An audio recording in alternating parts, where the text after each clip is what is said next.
नमस्कार साथियों, आज की वीडियो जो है वो बहुत ही ज़्यादा इंपॉर्टेंट होने वाली है बिकॉज आज हम लोग पढ़ेंगे रोल ऑफ ऑक्सिलरी वर्ब। अब ये रोल ऑफ ऑक्सिलरी वर्ब कैसे आपको काम आएगा इंग्लिश बोलने के लिए या आपका रिटिन कैसे अच्छा करेगा, ये हमको तब समझ में आएगा जब हम यहाँ पे ये जो हमारे सामने एक चार्ट बना हुआ है इसको समझेंगे। तो आज की जो ये वीडियो होने वाली है इसमें सबसे पहला काम हमारा क्या रहेगा कि हम रोल ऑफ ऑक्सिलरी वर्ब के इस चार्ट को समझेंगे, जिससे हमारा जो है ये कॉन्फिडेंस और हमारा जो कन्फ्यूजन है वो खत्म हो जाएगा। उसके बाद हम लोग क्या करेंगे कि हम ये समझेंगे कि रोल ऑफ ऑक्सिलरी वर्ब का यूज होता कहाँ पे है, इसके रूल्स क्या होते हैं और इसके स्ट्रक्चर्स क्या होते हैं। देन आफ्टर इसके एग्जांपल्स को भी हम लिख के समझेंगे। उसके बाद ये रोल ऑफ ऑक्सिलरी वर्ब कब जो है हेल्पिंग वर्ब बन जाता है, कब मेन वर्ब बन जाता है और ये role of auxiliary verb actual में है क्या। ठीक है, ये सब कुछ हम लोग स्टेप बाय स्टेप करके समझेंगे, समझे।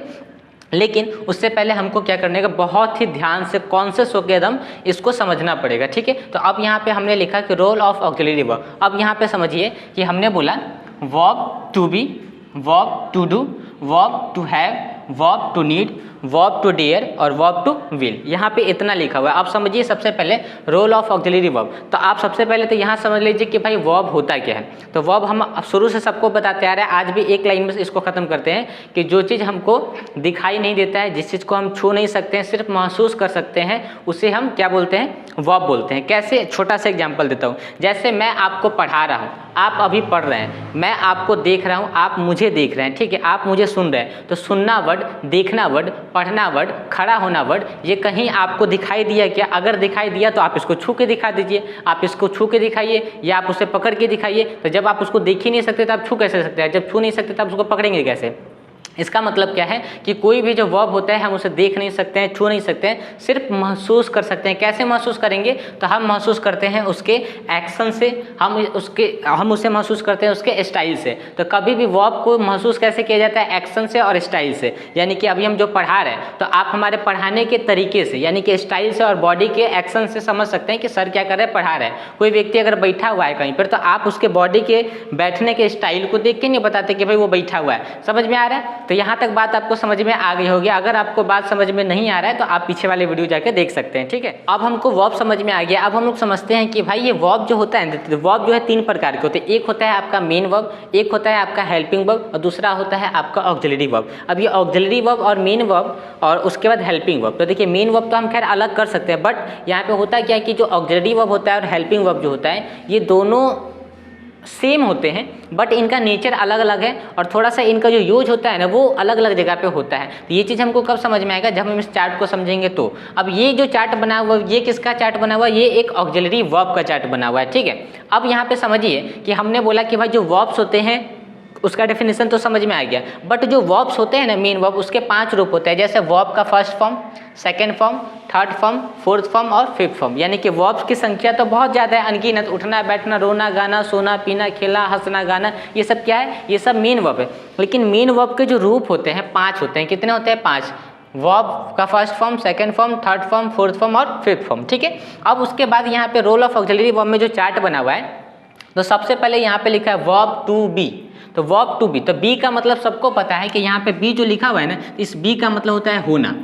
ठीक है, अब हमने आपको, अगर आपने मेरी पिछली इससे पहले की वीडियो अगर देखी होगी तो मैंने उसमें बताया था कि वर्ब्स 2 प्रकार के होते हैं। एक जो वर्ब होता है वो बीइंग होता है, बीइंग का मतलब क्या होता है? होना होता है। और एक जो वर्ब होता है वो डूइंग होता है, डूइंग का मतलब क्या होता है? करना। ठीक है, यानी कि एक जो वर्ब होता है वो करने वाला होता है और एक जो वर्ब होता है वो होने वाला वर्ब होता है। तो अब यहाँ पे जो वर्ब टू बी है ना, तो ये एक होने वाला वर्ब है। तो कैसा होने वाला वर्ब है भाई? जैसे मान लेते हैं कि मैं एक टीचर हूँ, तो मेरे टीचर होने का जो बोध करवाता है उसे बोलते हैं वर्ब टू बी। बी मतलब होना। आप एक विद्यार्थी हैं, आप एक टीचर हैं, आप एक हाउसवाइफ है, आप एक गर्ल्स हैं, आप एक बॉयज़ हैं, आप कुछ भी हैं, तो आप जो हैं उसको होने के लिए अगर कोई बताता है या उसके होने का कोई बोध करवाता है तो हम उसे बोलते हैं वर्ब टू बी। तो वर्ब टू बी के अंदर में क्या आता है? सबसे पहले V1 में एम और आर आता है। आज तक हम लोग सीखते हैं कि भाई हंसना, गाना, रोना, ये सब क्या है? ये सब मेन वर्ब होते हैं और इन्हीं का सब first form, second form, third form होता है। नहीं, यही तो दिक्कत है। क्यों? क्योंकि हमको पता नहीं कि रोल ऑफ ऑक्सिलरी वर्ब क्या है। आज तो जीवन में पहला बार पढ़ने के लिए मिला है ना कि वर्ब टू बी के अंदर में क्या आता है? Is, am. ठीक है, ये क्या है आपका? V1 का मतलब सबको पता है ना कि भाई प्रेजेंट होता है। V1 का मतलब सबको पता होना चाहिए, प्रेजेंट होता है। ठीक है, जेंट। एक सेकेंड, प्रेजेंट होता है यहाँ पे, ये आ गया था गलती से, ठीक है, प्रेजेंट होता है। लेकिन अब यहाँ पे समझिए कि प्रेजेंट फॉर्म होता है, प्लूरल फॉर्म होता है। उसके बाद यहाँ पे हमने बोला कि वर्ब टू बी में सबसे पहले प्रेजेंट फॉर्म में क्या होता है, V1 में एम और आर आता है।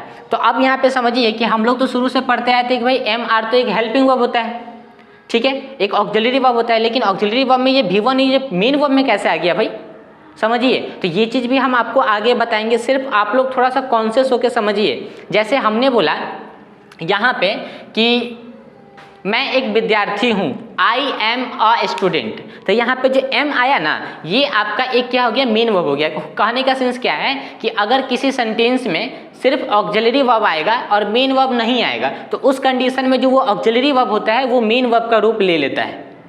समझिए बात को ध्यान से।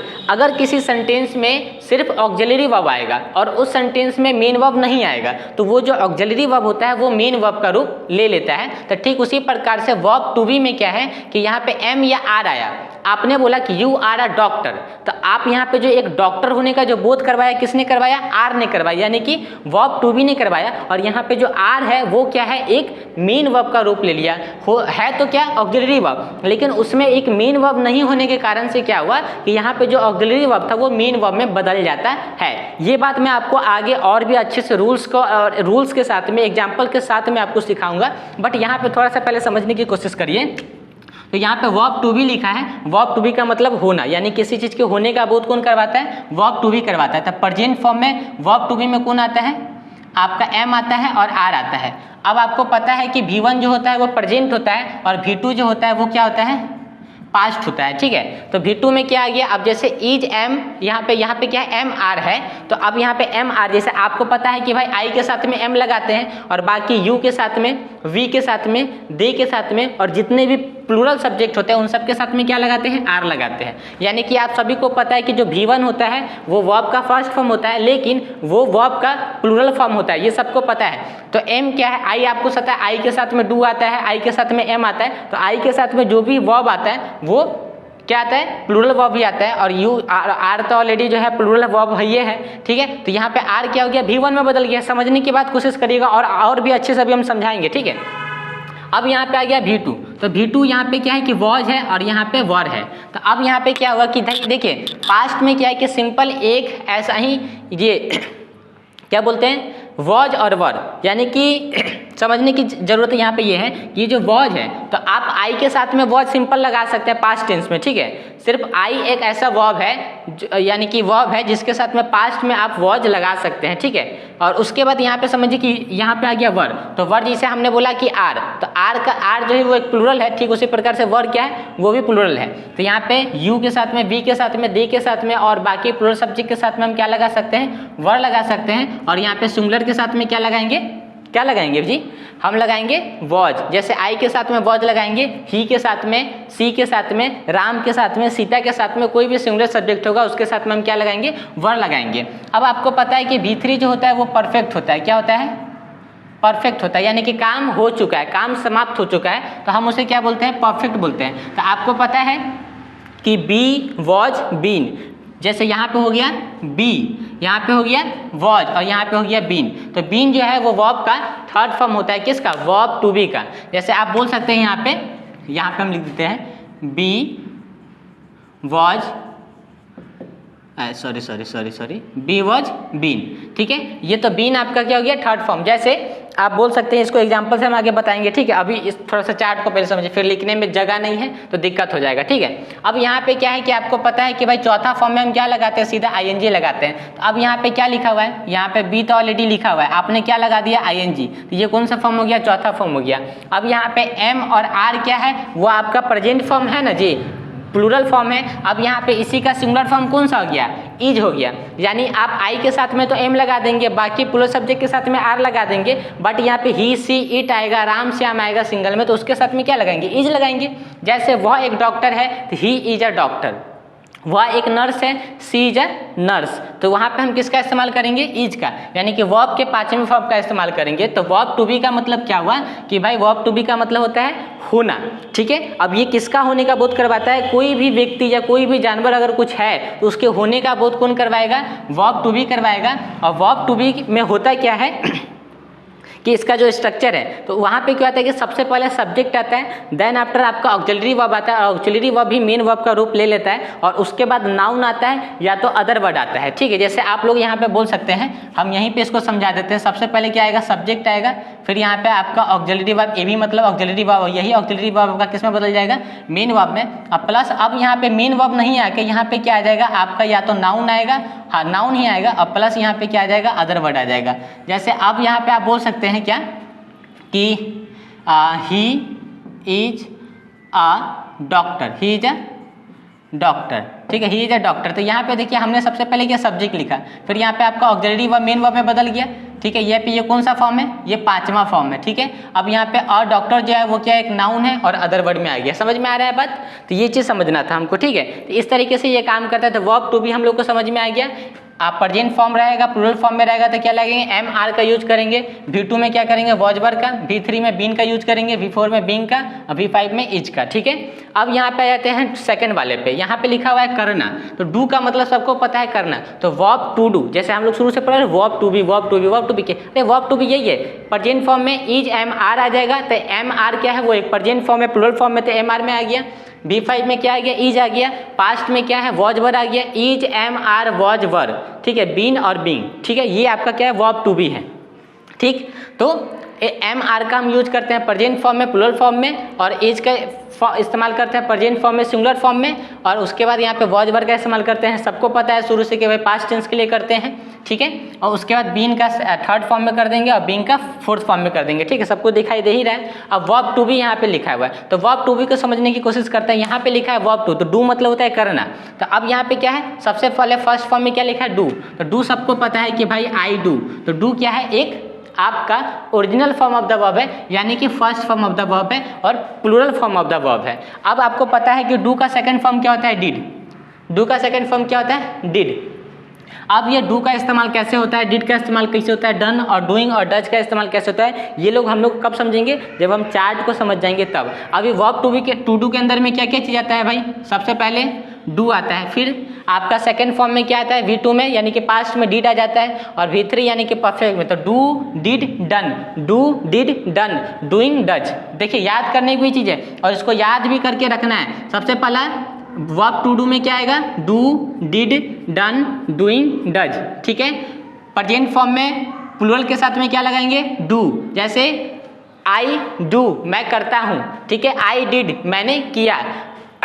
ठीक है, मैं कर चुका हूँ, आई डन, मैं कर रहा हूँ, आई एम डूइंग, वह करता है, ही डज। समझ में आ रहा है, इस तरीके से आपको प्रैक्टिस करवाया जाएगा तगड़े वाला। याद रखिए, बस अभी सिर्फ समझिए और उसके बाद क्या करनी है, याद करिए। क्या है, do did done doing does, बोलिए, do did dud do did done doing does, do did done doing does. इस तरीके से आप लोग याद करिएगा। ठीक है, इसका इस्तेमाल समझ में आ गया। फर्स्ट फॉर्म में क्या लगाएंगे, डू, सेकंड फॉर्म में क्या लगाएंगे, डिड, थर्ड फॉर्म में डन, फोर्थ फॉर्म में डूइंग, फिफ्थ फॉर्म में डज। ठीक, अब यहाँ पे आ गया वर्ब टू हैव। तो हैव का मतलब क्या होता है भाई, कि हैव का मतलब होता है रखना। जैसे आपने बोला यहाँ पे सबसे पहले सब्जेक्ट, फिर हेल्पिंग वर्ब आ गया, ऑक्सिलरी वर्ब, अब यहाँ पे नाउन आएगा। तो वर्ब टू हैव जो होता है ना, तो अगर वर्ब टू हैव जो आ गया, तो यहाँ पे हैव क्या है, एक मेन वर्ब का रूप निभा रहा है। क्यों, क्योंकि यहाँ पे ऑक्सिलरी वर्ब के बाद मेन वर्ब नहीं है, तो यहाँ पे हैव जो है ये आपका ऑक्सिलरी वर्ब होते हुए भी एक मेन वर्ब का रूप निभा रहा है, इसलिए यहाँ पे इसकी मीनिंग क्या होगी, रखना हो जाएगी। लेकिन यही हैव जो है जब आपका टेंस में बदल जाएगा, यानी कि V3 में जाएगा, हम जैसे वह काम कर चुका है, वो खाना खा चुका है, तो वहाँ पे उसका कुछ और मीनिंग होगा।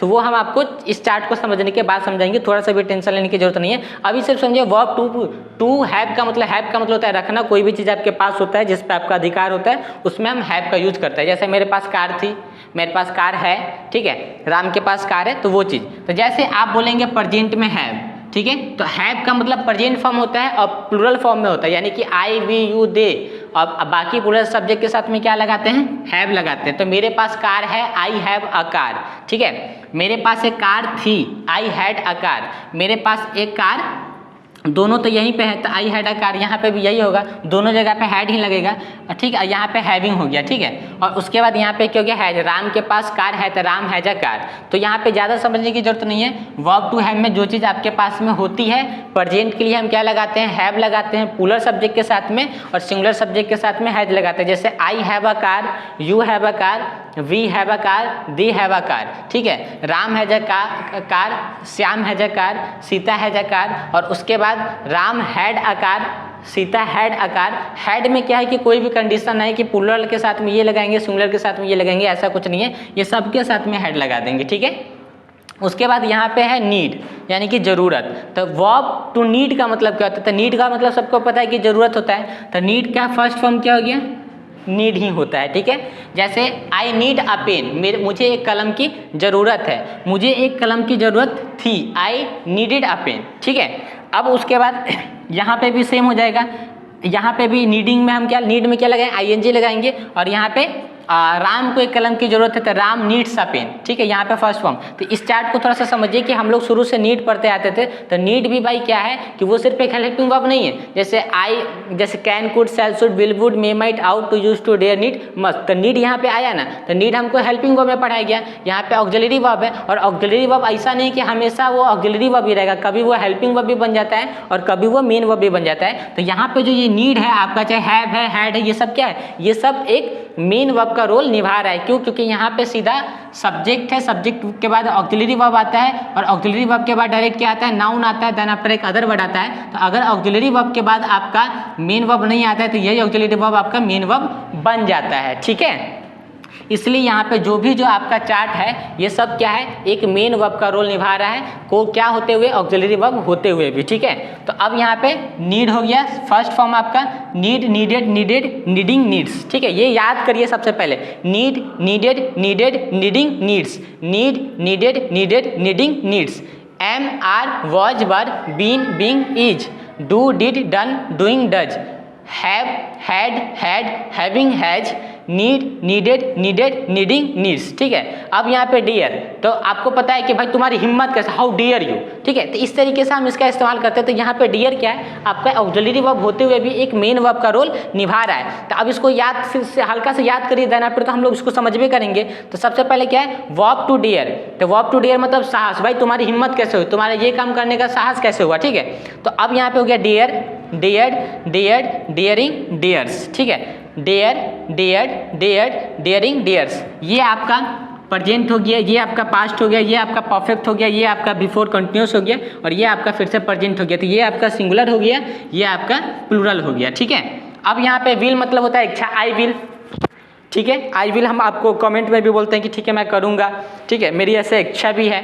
तो विल आपका हेल्पिंग वो हम लोग शुरू से पढ़ते हैं, is, am, are, was, were, has, have, had, do, does, did, can, could, shall, should, will, would. तो विल यहाँ पे आया ना, तो विल क्या है, एक हमारा हेल्पिंग वर्ब है, वो एक ऑक्सिलरी वर्ब है। लेकिन विल जरूरी नहीं कि हमेशा ऑक्सिलरी वर्ब ही रहेगा, हमेशा हेल्पिंग वर्ब ही रहेगा, भाई वो मेन वर्ब भी बनेगा।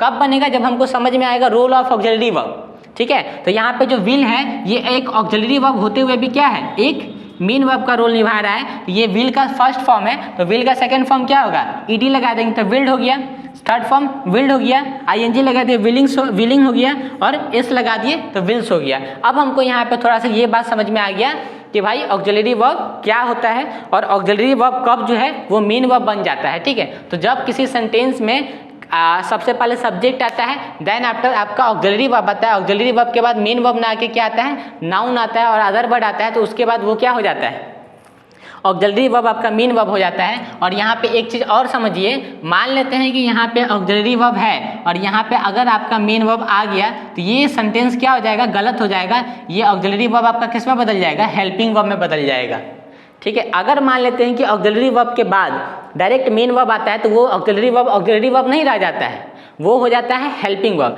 जिस तरीके से ऑक्सिलरी वर्ब के बाद नाउन आता है तो ऑक्सिलरी वर्ब किस में बदल जाता है, मेन वर्ब में। और अगर ऑक्सिलरी वर्ब के बाद आपका मेन वर्ब आ जाता है सेंटेंस में तो वही ऑक्सिलरी वर्ब आपका हेल्पिंग वर्ब में बदल जाता है। हमने क्या बोला था कि ऑक्सिलरी वर्ब और हेल्पिंग वर्ब में कोई ज़्यादा अंतर नहीं है, सिर्फ नेचर का फर्क है। तो नेचर का फर्क क्या है कि अगर किसी सेंटेंस में मान लेते हैं कि सबसे पहले सब्जेक्ट आया, सब्जेक्ट के बाद क्या आएगा, ऑक्सिलरी वर्ब आएगा, और ऑक्सिलरी वर्ब के बाद अगर नाउन आता है तो ऑक्सिलरी वर्ब क्या हो जाएगा, मेन वर्ब हो जाएगा। और अगर ऑक्सिलरी वर्ब के बाद मेन वर्ब आ जाता है तो अब वो ऑक्सिलरी वर्ब ना रह के हेल्पिंग वर्ब हो जाता है, नहीं तो वो सेंटेंस क्या हो जाएगा, गलत हो जाएगा।